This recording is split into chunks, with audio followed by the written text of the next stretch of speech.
avana malala efa nisangana tamin'ny Maria Kristy ary dia mananjitra ny fiaravanantsika eo am-pandresena amin'ny Jesosy ilay tompo sady mpamonjy antsika anatin'izao Pasika roa ambinifolo amby roa arivo izao. Ary amin'ity afatr'Andriamanitra ity ny fanahy masina ilay mampianatra antsika hampahitantsika koa zava-mahagaga ao amin'ny soratra masina. Filazantsara ny kanjaona toko faharoapolo andiny voalohany hatramin'ny fahafolo. Jaona toko faharoapolo andiny voalohany hatramin'ny fahafolo izay mifanety ny mpiara-miasa novakina tamintsika teo iavana. Ny filazantsara efatra dia samy mitantara ny zava-nitranga manodidina nitsanganan Jesosy Kristy tamin'ny maty. Samy mitantara saingy amin'ny fonga samihafa sy mitovy. Ato amin'ny filazantsara kanjaona dia hazakazaka fitonatonanana no hitantsika zany Maria Magdalena, zany Petera, zany Jaona. Dia voamaky eto amin'ity soratra masina ity fa mihazakazaka. Zava-mahagaga anankitelo iavana no ambarana soratra masina fototry ny finotsika kristiana. Ny voalohany dia naharian'Andriamanitra amin'izao tontolo izao tamin'ny alalan'ny teny. Ny faharoa dia nahatongavan'Andriamanitra ho nofo tao amin'ny Jesosy Kristy. Ary ny fahatelo dia nitsanganan'i Jesosy tamin'ny maty. Izany fahatelo izany no ampatsirina antsika ao anatin'ny andro Pasika. Nitsanganan'i Jesosy tamin'ny maty tsy zavatra vaovao fa efa nambara ny soratra masina. Tsy vao tamin'ny andron'ny Maria Magdalena na ny Petera sy Jaona voalaza eto no nilazana izany na hampandrenesana izany, hampafantarana izany, fa lazaina hatramin'ny mpaminana efa no iraina tao amin'ny salamo. Saingy izao tsy azon'izy ireo izay nambara ny soratra masina. Izay no voalaza eo amin'ny andininy fahasivy amin'ny anaran'ny Tompo manao hoe fa tsy mbola fantany ny soratra masina fa tsy maintsy hitsangana amin'ny maty Jesosy. Raha adika manakaiky kokoa ny fototra dia manao hoe satria tsy mbola azo ny hatreto fa tsy maintsy hitsangana amin'ny maty i Jesosy. Tsy mbola azo ny hatreto ny soratra masina fa tsy maintsy hitsangana amin'ny maty i Jesosy. Mandresy ny fahafatesana ny Tompo tena tsy zava-baovao fa fampatsiahivana izay voalaza ny soratra masina ny amin'izany fandresin'ny Tompo ny fahafatesana izany. Saingy izao tahaka ny reto telo voalaza atao amin'ny soratra masina manandrify antsika Maria Magdalena, Petera ary Jaona moa ilay mpianatra tiany Jesosy tsy mitonona anarana amin'ny vantaneto dia tsy fantatsika mazava manjavozavo amintsika ny hevitra izay ambarany soratra masina hoe nitsangana amin'ny maty i Jesosy. Inona ny vokany? Misy anankiroa vokatra izany atao anatin'izao perikopa izao. Ny voalohany, ny fiangonana izay tsy mahazo tsara izay ambarany soratra masina ny amin'ny fandresen'i Jesosy ny fahafatesana, ny amin'ny fitsanganan'i Jesosy amin'ny maty, dia tonga fiangonana mitonatonana ary mampitonantonana ny manodidina azy. Fiangonana mitonatonana ary mampitonantonana ny manodidina azy. Ny fiangonana tsy mahazo tsara izay ambarany soratra masina ny amin'izany atao hoe Pasika, ny fandresen'i Jesosy ny fahafatesana. eto Maria Magdalena eo amin'ny andininy faharoa dia voalaza fa niazakazaka izy nakany amin'ny Simona Petera sy ilay mpianatra tiany Jesoa ka nanao taminy hoe nalain'ny olona tao am-pasana ny tompo ka tsy fantatray izay nametrahany azy. No hoe niazakazaka eto dia midika koa hoe niezaka mafy nanangona ny heriny rehetra mba hilaza ny zava-misy, tena ny zava-misy tokoa. Nalain'ny olona tao am-pasana ny tompo tsy fantatray izay nametrahany azy. Angonina ny hery rehetra, miezaka mafy, miazakazaka, mitototo, manambara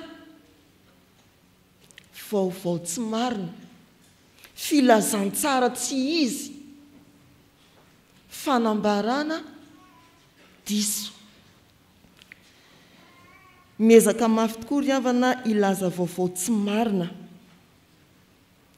ny olona sasany izay tsy tena mahafantatra ny hevitry ny soratra masina.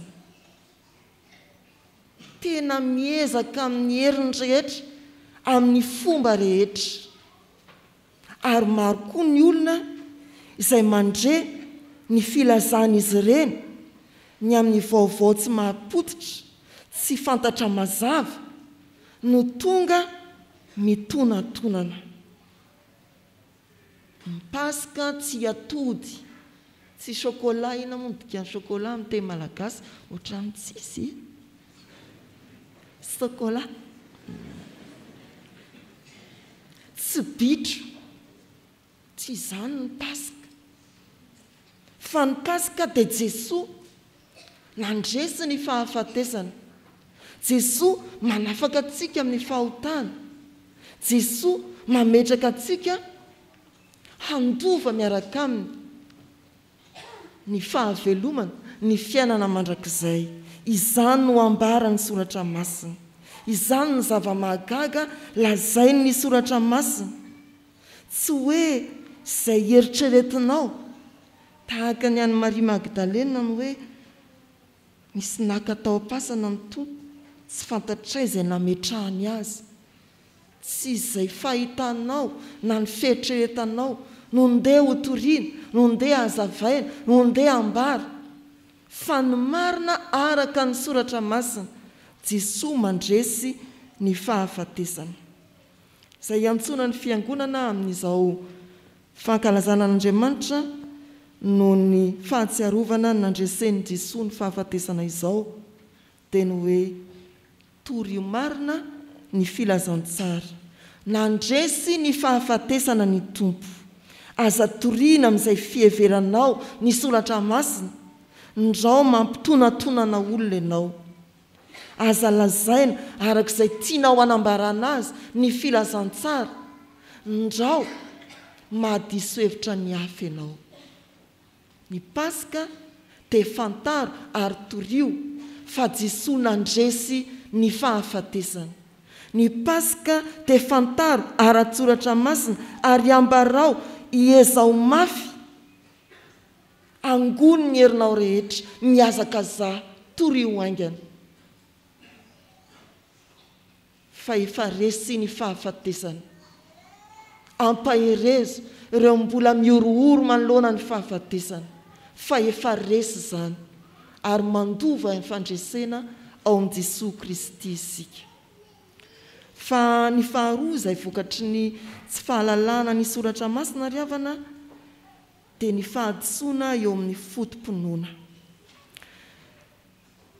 Eo amin'ny andininy fahavalo dia voasoratra fa rehefa niditra tao amin'ny fasana ilay mpianatra anankiray, tonga taloha teo amin'ny fasana, nahita kanino. Ilay ninona tsy hoe Jesoa nitsangana tamin'ny maty, fa ilay Jesoa tsy hita teo amin'ny fasana. Ilay Jesoa ambaran'i Maria Magdalena, fa nisy naka ny fatiny ary tsy hita ny nametrana azy.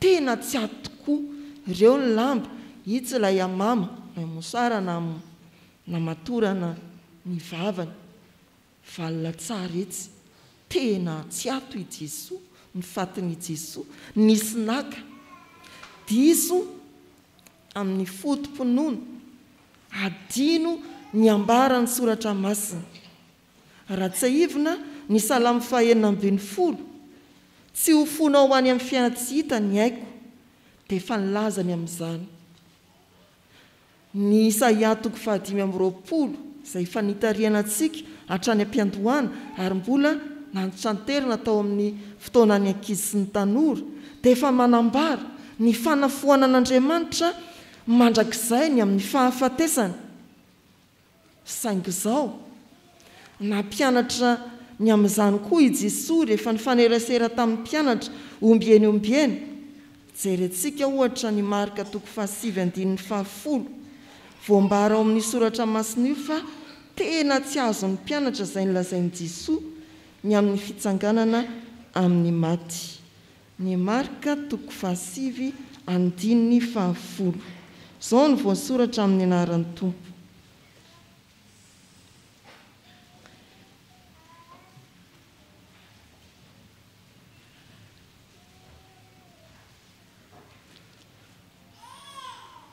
Ary nitana izany teny izany izy ka nifampakasaina ny amin'izay hevitra izany fitsanganana amin'ny maty izany. Fa mbola mahery vaika kokoa izay voalaza ao amin'ny Luka 5:20 andininy faharaiky amby 30 hatramin'ny 4:30. Ny Luka 5:20 andininy faharaiky amby 30 hatramin'ny 4:30 milaza ny tsy fahazahoan'ny mpianatra ny fampianaran'i Jesoa sy ny filazany ny amin'ny fitsanganany amin'ny maty. Voasoratra hoe amin'ny anaran'i Jesoa, ary Jesoa naka ny 12 laka nanao taminy hoe indro miakatra ho an'i Jerosalema isika dia ho tanteraka ny zavatra rehetra izay voasoratra ny mpaminany ny amin'ny zanak'olona. Fa atolotra amin'ny jentilisa izy ka ataony fiomehezana sy setrasetrany sy hororany ary hokapohany sy hovonoiny, ary amin'ny andro fahatelo dia hitsangana izy. Nefa tsy nisy azony akory izany teny izany ka dia tsy fantany izay nolazainy fa nafenina taminy izany teny izany. Mpianatra mpanaradian'i Jesoa efa ilazany sampianary ny ombieny ary indrindra nampahafantariny ny amin'ny fahafatesany sy ny tsanganany amin'ny maty dia tsy mahazo, tsy mahatakatra izay tiany Jesoa ambara. Vokany rehefa tonga tokoa ny tokoa dia diso tamin'izay ninony izy. Tsy fantany, tsy azony ny soratra masina.